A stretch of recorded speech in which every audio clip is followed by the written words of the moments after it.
नमस्कार मेरे अजीज दोस्तों, कैसे हैं आप सब। आशा करता हूँ आप सभी स्वस्थ और प्रसन्न होंगे तथा लगातार सीख रहे होंगे। मैं Prem, assistant professor, PSM PG college, geography department Kannauj, आपका स्वागत करता हूँ अपने YouTube channel @learn geography with Prem में।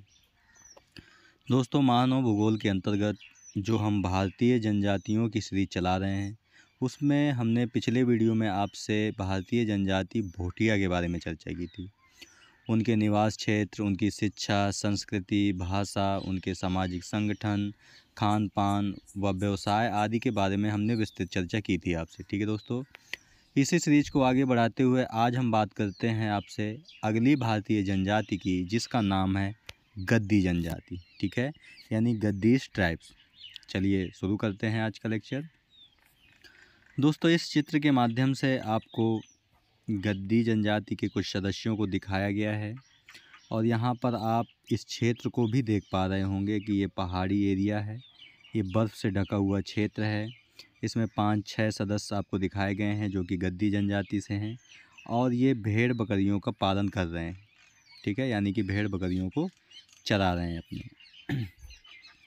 इसके बाद दोस्तों, इस चित्र के माध्यम से आपको गद्दी जनजाति की महिलाओं को दिखाया गया है। तो इसमें आप इनकी वेशभूषा और आभूषणों को देख सकते हैं कि इनका पहनावा और आभूषण कैसा है। ठीक है, चलिए अब हम शुरू करते हैं आपसे इनके बारे में विस्तृत चर्चा करके देख लेते हैं। दोस्तों, जो इनका निवास क्षेत्र की अगर बात करें तो हिमाचल प्रदेश। ठीक है, तो आपको याद रखना है कि गद्दी जनजाति किस राज्य में पाई जाती है, तो हिमाचल प्रदेश में पाई जाती है।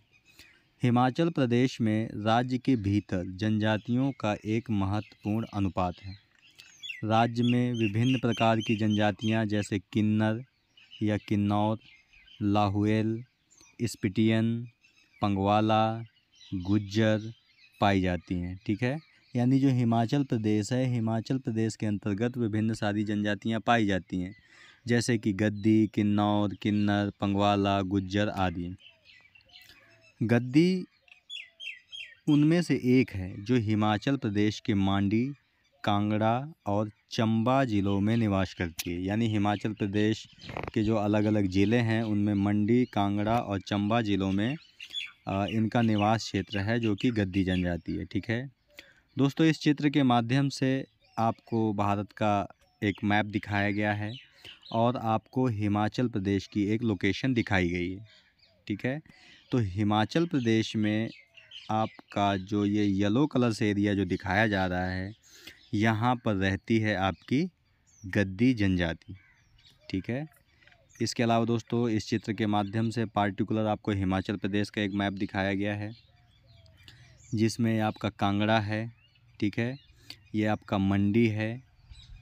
तो बेसिकली आपको ये भी बताया गया है कि कांगड़ा और मंडी में ही सबसे ज़्यादा जनजातियाँ रहती हैं, गद्दी जनजाति रहती है। तो इस क्षेत्र में आपको इस क्षेत्र के माध्यम से आपको दिखाया गया है। ठीक है, चलिए और बात कर लेते हैं गद्दी जनजाति के बारे में। गद्दी का नामकरण हिमाचल प्रदेश के पहाड़ी इलाकों के लिए मूल शब्द गदरन से उत्पन्न हुई है। यानी जो गद्दी शब्द है वो गदरन शब्द से निकला हुआ है। गद्दी हिमाचल प्रदेश की एक अनुसूचित जनजाति है। अनुसूचित जनजाति का मतलब एसटी है। ठीक है, यानी कि शेड्यूल्ड ट्राइब्स है। मुख्य रूप से चंबा ज़िले के भरमौरी में केंद्रित पाई जाती है। यानी कि जो चंबा ज़िला है हिमाचल प्रदेश का, वहाँ पर जो भरमौरी नामक स्थान है, वहाँ पर प्रमुख रूप से गद्दी पाए जाते हैं। और लोकप्रिय रूप से गदेरोन नामक क्षेत्र जिसका अर्थ है गद्दियों का घर, भरमौर का गद्दी का निवास भी कहा जाता है। यानी कि जो भरमौर क्षेत्र है हिमाचल प्रदेश में, उसे गद्दियों का घर कहा जाता है। ठीक है, गद्दी शब्द संयुक्त रूप से राजपूतों, खत्री, राणा और ठाकुर की जातियों के एक बहिर्विवाही संघ बनाने वाले व्यक्ति की एक विशेष श्रेणी के क्षेत्रीय समूह को संदर्भित करता है। ठीक है, गद्दी शब्द संस्कृत के गदरन शब्द गदर से निकला हुआ है। ठीक है, यानी कि जो गद्दी शब्द है वो संस्कृत भाषा का एक शब्द है गदरन। ठीक है, उसी शब्द से निकला हुआ है। जहाँ गद्दी बसे हुए हैं और हिंदी में ये शब्द चरवाहों के लिए उपयोग किया जाता है। बेसिकली जो दोस्तों गद्दी हैं वो चरवाहे हैं, ठीक है, जो कि भेड़ बकरियों के साथ अपना उन्हें चरा कर अपना जीवन यापन करते हैं। अब हम बात करते हैं दोस्तों गद्दी जनजाति के स्वभाव की, कि इनका स्वभाव कैसा है। तो आम तौर पर जो गद्दी हैं बहुत ही सरल, ईमानदार और मेहनती होते हैं। अपनी बात पर वो कायम रहते हैं, ठीक है, तथा अच्छे मित्र, खुश मिजाज, स्वस्थ, पवित्र, मजबूत और मेहमान नवाज स्वभाव वाले होते हैं। यानी कि ये स्वभाव में बहुत ही अच्छे होते हैं, ठीक है। गद्दी महिलाएं अपनी विनम्रता और शुद्धता के लिए प्रसिद्ध हैं। यानी कि जो गद्दी जनजाति की महिलाएं हैं वे बहुत ही विनम्र स्वभाव की और शुद्धता के लिए काफ़ी जानी जाती हैं, और उनमें से कुछ पहाड़ों की रानियों के रूप में भी प्रतीत होती हैं। अगर हम भाषा की बात करें कि गद्दी लोग किस भाषा का प्रयोग करते हैं, तो भाषा के मामले में गद्दी भाषा बोलते हैं। यानी उनकी एक अलग ही भाषा है जिसको गद्दी भाषा नाम दिया गया है। लेकिन वे एक ऐतिहासिक उद्देश्य के लिए तकरी भाषा, ठीक है, तो यार नाम याद रखना आपको, तकरी भाषा का प्रयोग करते हैं। आजकल देवनागरी लिपि का चलन है दोस्तों। आपको जानना चाहिए कि जो हमारी हिंदी भाषा है वो देवनागरी लिपि में ही लिखी जाती है, ठीक है, तो ये आपको याद रखना है। इसलिए कहा गया है कि देश में देवनागरी का चलन है इस समय पर। स्थानीय आवश्यकता के कारण गद्दी अपने उपयोग के लिए समकालीन भाषा हिंदी को अपना रहे हैं।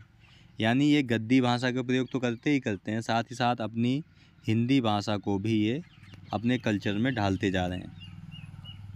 अगर इनकी संस्कृति की बात करें कि इनकी संस्कृति कैसी है, तो गद्दी अर्ध खनाबदोश, अर्ध कृषि और अर्ध चारागाह जनजाति होते हैं, ठीक है। उनकी एक परिभाषित संस्कृति होती है जिसे भाषा, पोशाक, भोजन, विवाह, गीत, भक्ति समारोहों के माध्यम से वो व्यक्त करते रहते हैं, ठीक है। अपनी सांस्कृतिक विरासत को संरक्षित रखने के लिए वे अपनी संस्कृति पर गर्व करते हैं। इसलिए हमेशा जो भी हमारी संस्कृति है उस पर हमें गर्व होना चाहिए। संस्कृति में आपका भाषा, पोशाक, रहन सहन, खान पान, भोजन, विवाह, गीत, भक्ति समारोह आदि शामिल होते हैं, ठीक है। ये गर्व भी करते हैं और पीढ़ी दर पीढ़ी सांस्कृतिक सामंजस्य भी बनाए रखते हैं। यानी कि पीढ़ी दर पीढ़ी वो अपनी संस्कृतियों को आने वाली पीढ़ियों में भी पहुंचाते हैं, ठीक है। अगर हम एजुकेशन की बात करें तो गद्दी समुदाय पहाड़ी की चोटियों से हिमाचल प्रदेश की निचली पहाड़ियों की ओर पलायन कर चुका है। यानी कि पहले ये ऊंचाई वाले भाग में रहते थे, अब ये निचले भाग में आ रहे हैं। वे अपने बच्चों के लिए उचित शिक्षा सुविधाओं की कमी के कारण पलायन करते हैं। यानी कि अपने बच्चों को अच्छी शिक्षा देने के लिए ये लोग उस क्षेत्र की ओर पलायन करते हैं जहाँ पर अच्छी शिक्षा उपलब्ध है। शिक्षा के पूरी तरह से अलग स्तरों पर शिक्षा सुविधाओं में संशोधन के कारण ड्रॉप आउट का मतलब होता है जो बच्चे एजुकेशन छोड़ देते हैं। तो ड्रॉप आउट दर धीरे धीरे कम हो रही है, ठीक है। यानी कि जैसे जैसे जागरूकता बढ़ रही है, जो गद्दी जनजाति के जो बच्चे छोड़ देते थे पढ़ाई, वो अब ऐसा नहीं करते हैं। लड़के और लड़कियां, विशेष रूप से उच्च जाति के गद्दी समुदाय के लोग केवल शिक्षित ही नहीं हैं, बल्कि वे सामाजिक आर्थिक मुद्दों के बारे में भी अधिक जागरूक रहते हैं। यानी कि देश में कौन सी घटनाएं चल रही हैं उनमें जागरूकता रहती है। लड़कियों सहित बच्चे हाई स्कूल की शिक्षा प्राप्त करने के लिए लंबी दूरी तक स्कूल भी जाते हैं। हालांकि तकनीकी शिक्षा और प्रशिक्षण सुविधाओं का अभाव है, ठीक है, जिससे उन्हें उचित रोजगार की संभावना कम हो जाती है। यानी कि इन्हें टेक्नोलॉजी की शिक्षा नहीं दी जा रही है, इसलिए इन्हें रोजगार के अवसर भी कम उपलब्ध होते हैं। शिक्षा ने उन्हें व्यापक विश्व के संपर्क में भी लाया है, बल्कि उन्हें जाति की बाधाओं को दूर करने और शहरी केंद्रों में जाने में भी सहायता की है। इस आदिवासी समुदाय के दौरान शिक्षा ने महिलाओं की स्थिति को दुगना कर दिया है। यानी कि शिक्षा ने गद्दी जनजाति की जो महिलाएं हैं उनकी दशा को सुधारने में भी महत्वपूर्ण भूमिका निभाई है। गद्दी समुदाय में निरक्षरता मूल रूप से पुरानी पीढ़ियों तक ही सीमित है। यानी कि जो पुराने लोग हैं गद्दी समुदाय के वही केवल अशिक्षित हैं, लेकिन जो नई पीढ़ी आ रही है वो शिक्षित हो रही है। एक गैर गद्दी स्वर्ण युग के व्यक्ति ने एक बार गद्दी में उच्च साक्षरता का कारण बताया। ऐसा इसलिए है क्योंकि गद्दी भाषा अंग्रेजी और संस्कृत का मिश्रण है। ठीक है, तो ये आपको याद रखना है कि जो गद्दी भाषा है वो अंग्रेजी और संस्कृत के भाषाओं का मिश्रण है। और इसके अतिरिक्त बकरी और भेड़ के दूध के सेवन के परिणामस्वरूप ये मानसिक क्षमताओं को मजबूत करता है। ठीक है, यानी कि जो लोग बकरी और भेड़ के दूध का उपयोग करते हैं उनकी मानसिक क्षमता अधिक होती है। हालांकि उनके पास अभी भी व्यावसायिक शिक्षा का अभाव है, यानी कि टेक्नोलॉजी की शिक्षा उन्हें नहीं मिल पा रही है। अगर हम व्यवसाय की बात करें, ऑक्यूपेशन, या हम उनकी अर्थव्यवस्था या वो अपना लोग जीवन यापन कैसे करते हैं अगर इसकी बात करें, तो जो गद्दियों का मुख्य पेशा है वो चरवाहा है। ठीक है, चरवाहा है और ये भेड़ बकरियों को पालन करते हैं। तो ये आपको याद रखना है। वे बकरी, खच्चर, घोड़े और भेड़ बेचकर अपनी आजीविका का पालन करते हैं। ठीक है, अभी आपको दोस्तों बताया था कि ये हिमाचल प्रदेश के उच्च पहाड़ी भागों में रहते हैं, तो जाहिर सी बात है वो खेती तो नहीं कर सकते हैं। ठीक है, तो करेंगे क्या, वो बकरी, खच्चर, घोड़े और भेड़ पालते हैं और उन्हें बेच करके अपनी आवश्यकताओं की पूर्ति करते हैं। गद्दी का काफ़ी भाग बुनाई, खेती और अन्य सरकारी नौकरियों में भी है, यानी कि ये लोग नौकरी भी करने लगे हैं। जो गद्दी हैं वो भेड़ और बकरियों को अपनी संपत्ति मानते हैं क्योंकि वे इन जानवरों का विभिन्न तरीक़ों से उपयोग करते हैं। भेड़ बकरियों का उपयोग वो कैसे कर सकते हैं, उनके दूध का उपयोग कर सकते हैं, उनके ऊन, चमड़ा, मांस, हड्डी आदि का उपयोग कर सकते हैं वे। ठीक है, बकरियों और भेड़ों से दूध और मांस का उपयोग करते हैं और उनके उपभोग के लिए किया जाता है। इनसे जो ऊन प्राप्त होता है ऊन का उपयोग वो कई ऊनी वस्तु निर्माण के लिए भी किया जाता है तथा खाल का प्रयोग खारची और अन्य उत्पादों को बनाने के लिए भी किया जाता है। ठीक है, अगर हम गद्दी लोगों की फैमिली की बात करें कि इनका जो पारिवारिक ताना बाना है वो कैसा है, तो गद्दी संयुक्त परिवार की परंपरा का पालन करते हैं। संयुक्त परिवार आपको बताया है कई बार कि माता पिता अपने बच्चों के साथ, दादा नानी, चाचा चाची, ये सब मिल कर के जब एक साथ रहते हैं तो उसे संयुक्त परिवार कहते हैं। ठीक है, तो ये लोग संयुक्त परिवार की प्रथा का पालन करते हैं और परिवार के सभी सदस्य एक ही घर में रहते हैं। प्रत्येक परिवार में प्रत्येक सदस्य के साथ एक मिलनसार प्रेम संबंध होता है, यानी कि ये मिलजुल कर हंसते खेलते हुए रहते हैं एक साथ। वे एक पितृसत्तात्मक संरचना का पालन करते हैं। पितृसत्तात्मक का मतलब कि इस गद्दी समुदाय में पुरुषों का बोलबाला होता है, पुरुष जो कहता है वही माना जाता है, तो इसे हम पितृसत्तात्मक कहते हैं, जिसमें परिवार के मुखिया के रूप में सबसे बड़ा पुरुष सदस्य होता है। ठीक है, और सभी पारिवारिक मामलों पर उनकी भूमिका अंतिम और बहुत सम्माननीय होती है। कहने का मतलब ये है कि घर का बड़ा पुरुष अगर कोई निर्णय लेता है तो उसे सबको ही स्वीकार करना होता है। ठीक है, इनके पोशाक यानी कॉस्ट्यूम की अगर बात करें हम, तो गद्दी पुरुष मानक पोशाक पहनते हैं जिसमें एक चोला व डोरा होता है, जबकि महिलाओं ने लुआंचरी पहनती हैं, यानी जो महिलाएं हैं वो लुआंचरी पहनती हैं। पुरुष सफ़ेद पगड़ी पहनते हैं जो गद्दी पोशाक की एक विशेष विशेषता का प्रतिनिधित्व करती है।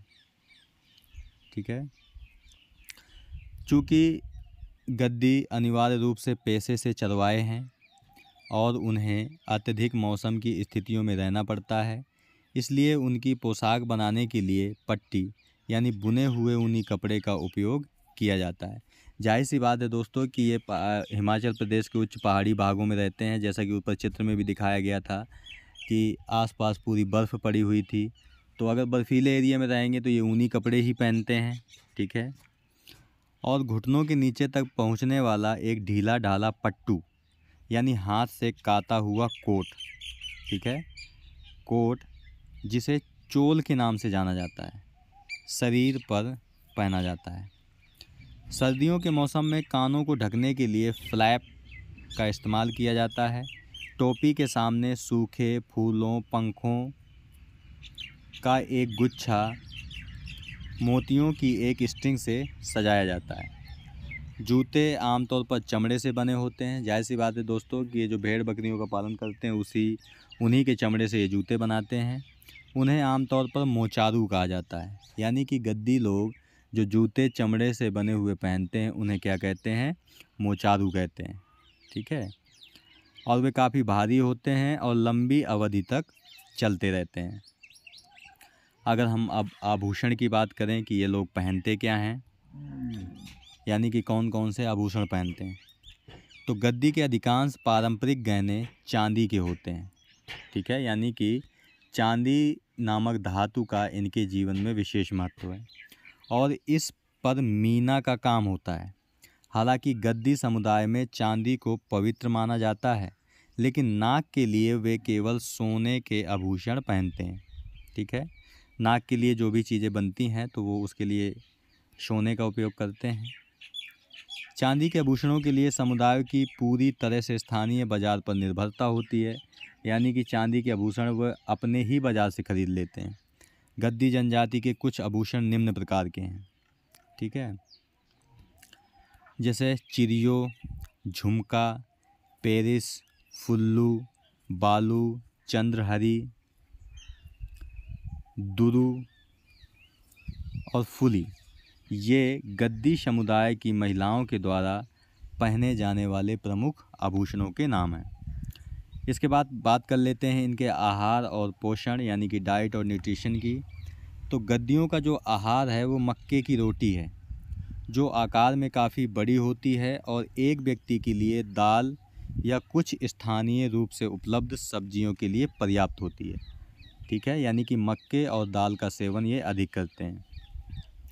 वे रेड यूरिश दही के पानी में पकाए गए चावल का भी सेवन करते हैं, ठीक है, यानी कि दही के पानी में पकाए गए चावल को गद्दी लोग रेड यूरिश करते हैं। और विवाह और त्योहारों के दौरान लुगड़ी, झोल, झोल का मतलब क्या है, पारंपरिक शराब पीते हैं, ठीक है। यात्रा के दौरान ये भीषण सर्दी के दौरान गद्दी लोग सत्तू का सेवन करते हैं। सत्तू जैसे चने का सत्तू, तो सत्तू का सेवन करते हैं जो पके हुए मकई के आटे का होता है, ठीक है, यानी कि वो लोग जो सत्तू उपयोग करते हैं वो पकी हुई मकई के आटे का यानी मक्के के आटे का होता है।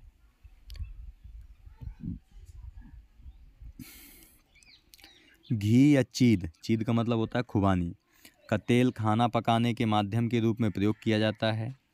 गद्दी ने हाइड्रोजनीकृत वनस्पति तेल का प्रयोग करना प्रारंभ कर दिया है, ठीक है, और उनके द्वारा मिर्च, धनिया, जीरा, हींग और मेथी जैसे मसालों का उपयोग भी किया जाता है।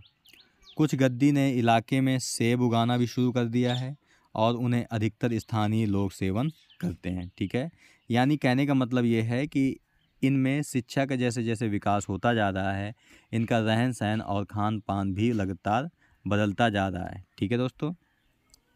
तो दोस्तों आज की वीडियो में यहीं तक। आज हमने आपसे बात की भारतीय जनजातियों के अंतर्गत भारत की एक अन्य जनजाति गद्दी के बारे में, ठीक है, और इसके बारे में हमने उनकी शिक्षा, भाषा, संस्कृति, उनके परिवार, उनके व्यवसाय आदि का विस्तृत वर्णन किया है, ठीक है। इस वीडियो से संबंधित जो PDF है, PDF आपको वीडियो के डिस्क्रिप्शन बॉक्स में और पहले कमेंट में मिल जाएगा, जहां से डाउनलोड करके आराम से आप पढ़ सकते हैं। तो मिलते हैं आपसे नेक्स्ट वीडियो में एक नई भारतीय जनजाति के साथ। तब तक के लिए नमस्कार। आप प्रसन्न रहिए, खुश रहिए, मुस्कुराते रहिए और लगातार सीखते रहिए, कभी अपने लिए तो कभी अपनों के लिए। धन्यवाद। जय हिंद दोस्तों।